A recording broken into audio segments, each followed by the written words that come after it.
Hey everyone! Today, we're going to jump into how to introduce ourselves in German, focusing on talking about where we're from. You'll learn to share your nationality, ask others where they're from, plus some key vocabulary. This is a big step in having basic conversations in German. We'll be using the verb sein, meaning to be, and the question word woher, which means where from. Ready to get started? Guten Tag, everyone.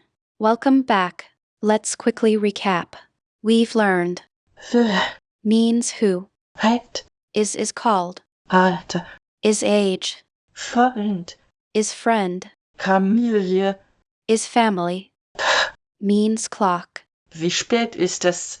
asks what time is it, and Erkett, means it is. Great. Today, we'll use these basics to build on what we already know. wer ist das? Wer ist das? Sie heißt Anna. Sie heißt Anna. Hallo, ich bin Emily. Hallo, ich bin Emily. You just heard Emily say. Hallo, ich bin Emily. This translates to hello. I'm Emily. The key phrase here is ich bin, which uses the verb sein for I. Sein is irregular, so watch for its various forms. Practice this, it's the building block for lots of German sentences. Now, let's move on to asking someone's name. Wie heißt du? Wie heißt du? James just asked, Wie heißt du? which means what's your name? Notice how the structure is different from English. Why means how and heißt means is called. It's a polite and common way to ask someone's name. Your response would be something like, ich heiß. Now let's shift gears and talk about where someone is from. Ich bin aus England. Ich bin aus England. Emily said, Ich bin aus England. this means I'm from England. The word aus is key here, it means from. Also, notice England is not capitalized, that's a German grammar rule. Remember that sein is crucial for stating your origin. Although saying ich komme aus England is correct, the first option is more commonly used. Woher bist du? Woher bist du? James asks, Woher bist du? which means where are you from? Woher is the important word here, meaning from where. In German questions, the verb usually comes first, which might feel different for English speakers, so keep practicing. And make sure to listen for the rising intonation at the end, it's a key indication that it's a question. Ich bin amerikanisch. Ich bin amerikanisch. Emily replied with, Ich bin amerikanisch. this means I'm American. Note that amerikanisch is the adjective describing her nationality, and it's always written in lowercase in German. Many English speakers make this common error, so keep that in mind. Let's look at another example. Ich bin Deutsch. Ich bin Deutsch. James said, Ich bin Deutsch. this means I'm German. We're using sein here again. The important pattern to remember is ich, du, sei, bin, bist, ist Nationality Adjective.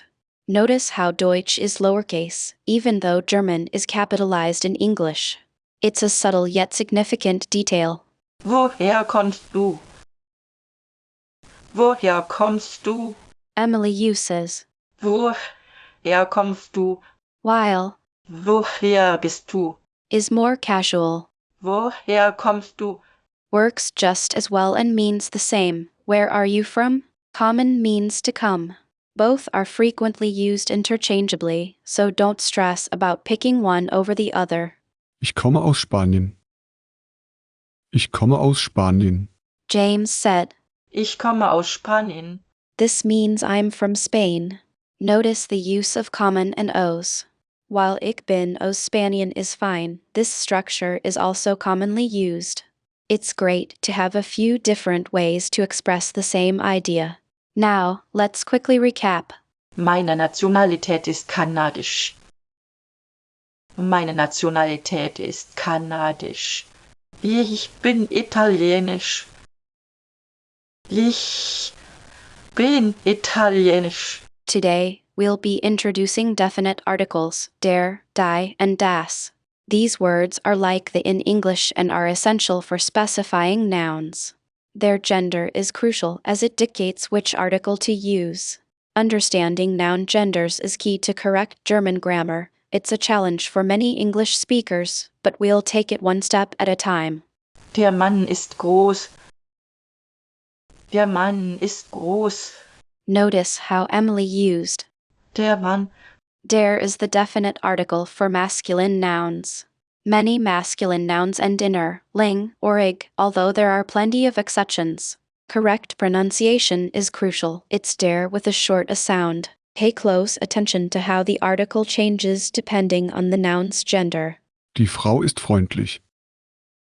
Die Frau ist freundlich. Ben demonstrates the feminine form with Kiefer. die is the definite article for feminine nouns. Feminine nouns often end in e, height, Kate, or shaft, but again, not always. Ensure you pronounce die as dia, not like the English word die. Das Buch ist interessant. Das Buch ist interessant. Emily correctly uses Das Buch. das is the definite article for neuter nouns. Many neuter nouns begin with das, like das Auto the car. Pronounce das as das. Don't confuse these with possessive pronouns. Focus on recognizing patterns, but be prepared for exceptions. Der Tisch ist braun. Der Tisch ist braun. Ben reinforces the masculine article with Der. remember, tisch table is masculine. While many masculine nouns end with er, exceptions exist. Practice identifying masculine nouns and remembering to use der correctly. Don't rush. Careful attention to detail is key to mastering German grammar. Die Lampe ist hell. Die Lampe ist hell. Emily provides a good example with Die Lampe. lamp is feminine, so we use die. Consider reviewing lists of common feminine nouns. A useful memory trick: many feminine nouns have endings like e, height, Kate, or shaft. Das Kind ist klein. Das Kind ist klein. Ben demonstrates das Kind the correct use of the neuter article. Remember, kind child falls into this category. A helpful tip: many neuter nouns start with das, providing a visual cue. Consistent practice will build your intuition. Was ist das? Was ist das?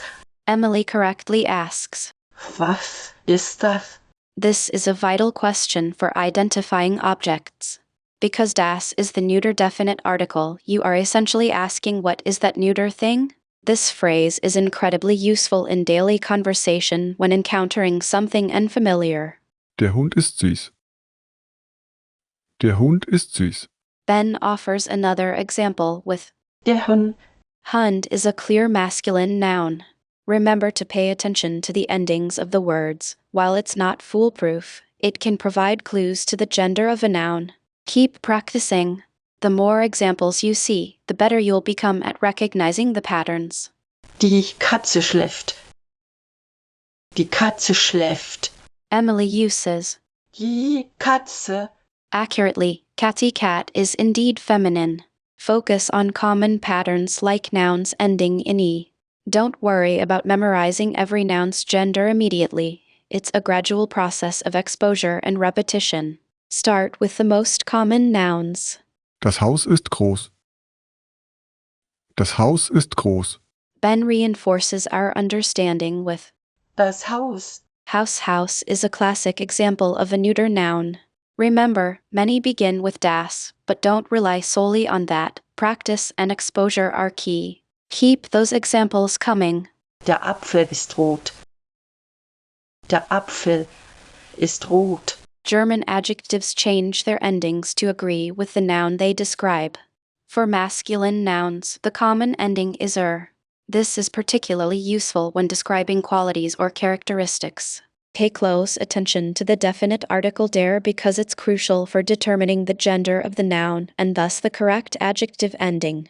This is quite different from English. Der Hund ist größer. Der Hund ist größer. Emily's example Der Hund ist größer. is excellent. The adjective größer bigger takes their ending because Hunddog is masculine and uses the definite article der. Think of it as a way to link the adjective to the noun, showing they are related. This doesn't apply to all adjectives, but it's a very common pattern you'll encounter. It's important to note this ending follows the noun. Common mistake, putting the ending before the noun. Der Stuhl ist bequemer. Der Stuhl ist bequemer. Now let's shift to feminine nouns. For feminine nouns, those using die, adjectives typically end in e. Similar to the masculine ending, this shows agreement between the adjective and the noun. For example, if you want to say the house is beautiful, you'd use schön beautiful becoming schön when describing a feminine noun. This rule has exceptions, but it's a strong starting point. Die Lampe ist kleiner. Die Lampe ist kleiner. Excellent, Emily. Der Apfel Is correct. A fell apple might be surprising, but it's masculine. Remember, there are always exceptions to the rules.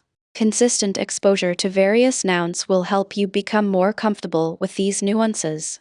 Emily formally states, Meine Nationalität ist kanadisch. this translates to my nationality is Canadian. Here, we're using nationality and ist is another form of sein.